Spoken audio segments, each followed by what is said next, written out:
Few films are as gripping as those that attempt to realistically capture the horrors of war. If done right, a war film can become iconic, sweeping awards ceremonies and ingraining their lines, performances, and scenes into popular culture. If done wrong, they're forgotten inside a decade. As is true of so many things, there is much more to some war movies than meets the eye or the screen. The following 10 entries look back at some of the most iconic war films in cinematic history, detailing the little-known facts, controversies, and strife that occurred behind the scenes. Number 10. Downward Spiral. It's no secret that actor Tom Sizemore has had his share of problems with drugs and alcohol. During the pinnacle of his career in the mid to late 1990s, Sizemore was in and out of rehab, with his struggles publicized due to his debauchery and run-ins with the law. It was during this time when he received a call from Steven Spielberg, requesting to speak with him about the upcoming World War II drama, Saving Private Ryan. Spielberg insisted that the actor bring his wife to their meeting, where the director blatantly asked her, "Can Tom stay clean and sober?" Despite promises that more often than not carry no merit, Spielberg agreed to cast Sizemore under one condition: his blood was to be tested on set every day during the production of the film, and if he were to fail the test once, his termination from the project would be immediate. If such an occurrence had befallen the production, his role was to be replaced by Billy Bob Thornton. In spite of Sizemore successfully completing the movie, his rap sheet continued to grow with multiple charges including drug abuse and assault and battery against his ex, Heidi Fleiss. In November 2017, Sizemore was fired by his management firm and talent agency, and he was dropped as the male lead in an upcoming psychological thriller The Door after allegations surfaced that he sexually assaulted an 11-year-old girl in 2003. Number 9. Gibson vs. GLAAD. Mel Gibson's epic 1995 film Braveheart, which depicts the First War of Scottish independence against King Edward I of England, caused quite the stir prior to even being released on the silver screen. Gay activists suspected that the adventure flick was nothing more than a homophobic film that encouraged gay bashing. Such rhetoric stemmed from one particular scene in which King Edward I killed the male lover of his son by throwing him out of a castle window. In addition, GLAAD spokeswoman Sandy Boulder contended that Gibson was hostile toward homosexuals and that he had a history of anti-gay sentiment. The ill will between the two parties only escalated when GLAAD organized protests in 9 cities against Gibson's acting and directing. The movie's star fiercely responded to the criticism, stating they can fuck off and that he'll apologize when hell freezes over. Despite the colorful language and stern resentment, Braveheart was a box office success and won 5 Academy Awards, including Best Picture and Best Director. Number 8. Famous Faces. Darryl Zanuck was adamant about creating an anti-Hollywood war movie when he signed on to produce and direct The Longest Day, a 1962 film about the Allied invasion of Normandy. By stripping the distinctive glamour of battle that Hollywood often portrayed in films, Zanuck knew a picture detailing the actual dreadfulness of war would be a hard sell for audiences and studio executives. In order to fully immerse viewers, Zanuck cast as many A-list stars as possible.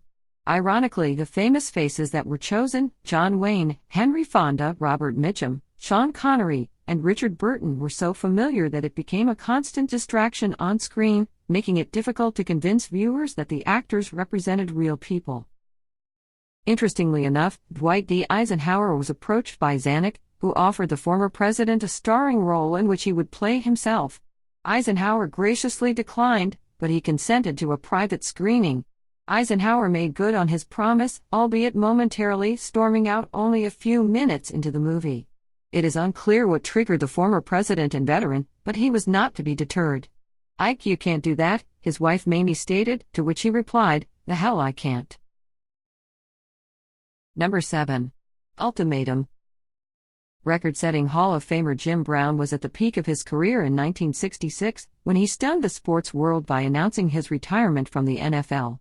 The sudden unforeseen departure for the 29-year-old was one rooted in a harsh ultimatum that accelerated his movement into a life he was already seeking.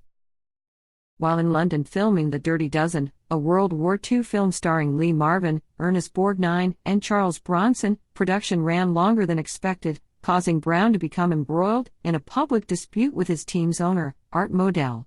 Modell informed Brown that he would be fining the athlete $100 for every day that he did not report to camp. According to Brown, he had no bargaining power, leaving him no choice but to quit the NFL with regret but not sorrow. On July 14, 1966, Brown held a press conference on the set of the film, clothed in military fatigues and speaking in front of a tank. My original intention was to try to participate in the 1966 National Football League season. But due to circumstances, this is impossible. An unexpected end to an astonishing and revered football career. Number 6. Nixon's pastime. One of the most cherished pastimes of former U.S. President Richard Nixon was his obsession and eagerness to be entertained by the silver screen. In the 5 years that he served as president, the staunch movie buff watched a total of 538 films in the screening room at the White House. Aside from foreign films, which he despised, Nixon was attracted to all types of genre, including movies that blatantly mocked him. In all the years, Nixon walked out on only one film, West Side Story, given the fact that he couldn't stand the propaganda. Although he avoided R-rated films for the most part, one of his favorite movies was 1970's Patton, starring George C. Scott as the revered U.S. general during World War II. In fact, Nixon's fixation with the film was so ardent that he famously watched it repeatedly prior to announcing his invasion of Cambodia in 1970. Many viewed this act as indicative of a warmongering president who was hell-bent on embracing it and perhaps channeling General Patton's battle tactics and fearlessness during a contentious and volatile time in American history. Number 5. Wasted talent.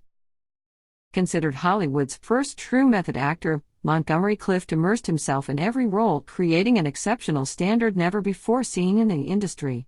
The extraordinary gift to lose himself in a character merely shielded him temporarily from the profound unhappiness he was silently battling all his life.